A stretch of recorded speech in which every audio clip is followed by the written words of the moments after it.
Hi everyone, welcome back to Surendra studies. So कैसे हैं आप लोग? तो चलिए आज हम पढ़ते हैं फर्स्ट चैप्टर का सेकंड सेशन, जो कि है objective, advantage and limitation of accounting. First part है हमारा ऑब्जेक्टिव ऑफ अकाउंटिंग। ये आपके एग्जाम में 3 to 4 मार्क्स का क्वेश्चन आता है। First is maintaining accounting records, second determining profit and loss, third determining financial position, and fourth facilitates management in decision making, last fifth providing accounting information to users। ये आप note कर लीजिए। अब maintaining accounting records ये हम करते हैं journal के थ्रू, जो कि आपने लास्ट क्लास में पढ़ा था। Determining profit and loss means accounting का उद्देश्य क्या है कि बिजनेस में क्या प्रॉफिट है या लॉस है उसको डिटरमाइन करते हैं, जिससे फाइनेंशियल इनकम पता चले।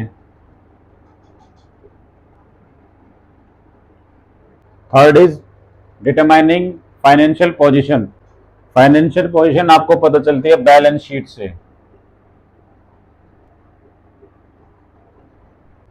Facilitates management in decision making. Record जो हम बनाते हैं उससे हमें ये पता चलता है कि हमारे बिजनेस में लॉस हो रहा है या फिर प्रॉफिट, तो वो मैनेजमेंट को इजी रहता है डिसीजन मेकिंग में कि हमें इस बिजनेस में और इन्वेस्ट करना है या नहीं करना।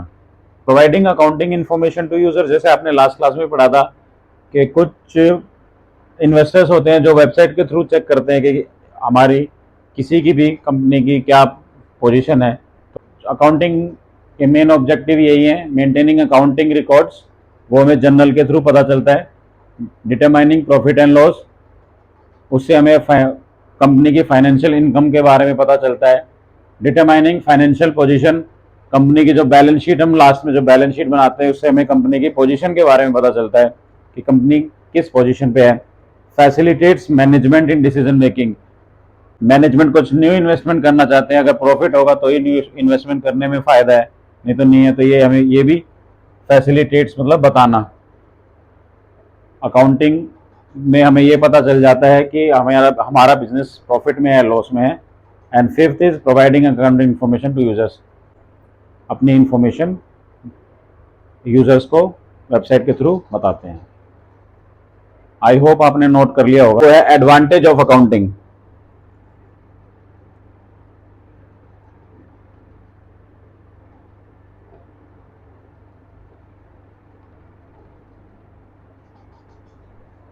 ये क्वेश्चन भी आपका 3 से 4 मार्क्स का आता है।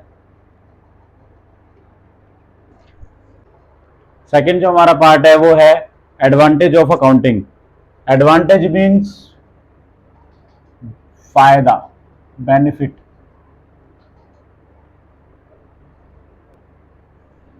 अकाउंटिंग का क्या फायदा है या बेनिफिट है, वो हम लास्ट जो हमने ऑब्जेक्टिव करे थे उसमें से कुछ कॉपी कर लेंगे। सेम जो इसका आंसर आएगा, ये भी 3 से 4 मार्क्स का क्वेश्चन आता है। इसका जो आंसर आएगा assistant to management in decision making, same वही कि प्रॉफिट है या लॉस है बिजनेस में, तो हम मैनेजमेंट को बता देंगे कि नया इन्वेस्टमेंट करना है या नहीं करना है। Determining profit and loss to the business, इससे हमारी फाइनेंशियल इनकम क्या है पता चल जाता है। Determining financial position of the business, ये बैलेंस शीट से पता चल जाता है। Accounting helps in systematic recording, accounting में जो भी रिकॉर्डिंग होती है, चाहे वो डेबिट क्रेडिट, जो भी हमने कुछ बेचा या कुछ खरीदा, उसकी रिकॉर्डिंग जो भी हम रिकॉर्ड करते हैं जर्नल के थ्रू, वो एक सिस्टमैटिक तरीके से हो जाती है। ये भी एडवांटेज है कुछ अकाउंटिंग के। Evidence in court, evidence in court means किसी भी कंपनी के ऊपर कोई केस होता है, तो अगर उसके लिए एविडेंस में जो अकाउंटिंग, कोर्ट हमेशा ये कहता है कि आप अपने बिजनेस की अकाउंटिंग ले आइए, अकाउंटिंग डिटेल्स ले आइए, तो वो भी एक एविडेंस के रूप में कोर्ट में काम आती है। ये भी एक एडवांटेज है। Facilitates loan from bank, facilitates means मदद, बैंक से लोन लेने में भी अकाउंटिंग काम आती है, क्योंकि कोई भी बैंक आपको लोन देता है तो सबसे पहले आपको आपके बिजनेस की ट्रांजैक्शन या बिजनेस की अकाउंटिंग पूछेगा। बैंक से लोन लेने में भी ये काम आती है अकाउंटिंग।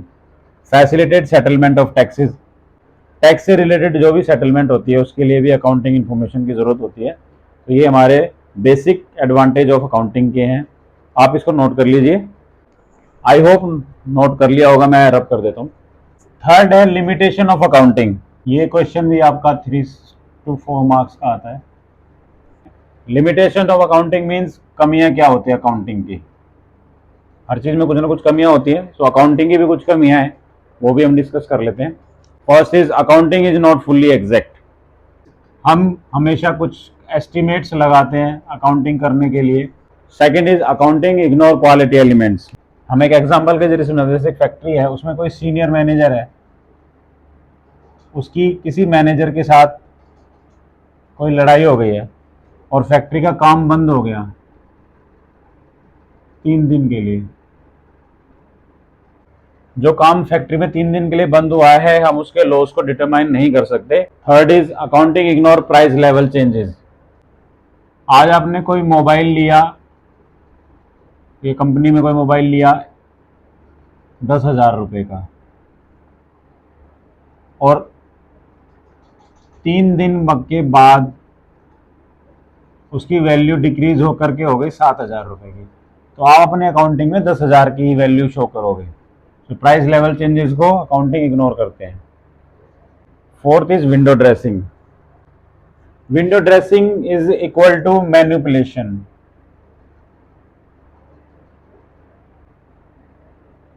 जैसे कि आपके घर में अगर कोई मेहमान आते हैं, तो मेहमान के आने से पहले आप अपने घर को सजा देते हैं, घर की सफाई कर दी।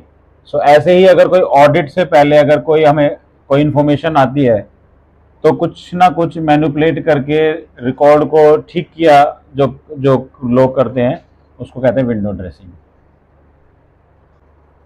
Limitation of accounting, first is accounting is not fully exact, वो हम एस्टिमेट लगाते हैं। अकाउंटिंग इग्नोर क्वालिटी एलिमेंट्स, अगर कोई किसी का झगड़ा हो गया, 3 दिन के लिए काम बंद हो गया, तो वो 3 दिन के लॉस को हम डिटरमाइन नहीं कर सकते, सो इसीलिए ये भी इग्नोर करना होता है। Accounting ignore price level changes, वही जैसे आपको एग्जांपल के थ्रू बता दिया, कोई मोबाइल लिया 10,000 का, 3 दिन के बाद 7,000 का हो गया, तो 3,000 रुपये का जो चेंजेस हुआ, हम अपनी बुक्स में, जो हमारी अकाउंटिंग की बुक्स होगी उसमें हम 10,000 की एंट्री कर चुके हैं, तो वो 10,000 की ही मानी जाएगी। And window dressing is equal to manipulation. किसी इन्वेस्टर को भी अगर हमें दिखाना है, तो हमें अपने हायर प्रॉफिट दिखाने, हम विंडो ड्रेसिंग करके कंपनी को हायर प्रॉफिट में दिखाते हैं, so it's called window dressing. आप ये नोट कर लीजिए। सो कैसी लगी आपको आज की क्लास, कमेंट बॉक्स में ज़रूर बताइए, and do like, share and subscribe my YouTube channel. Thank you.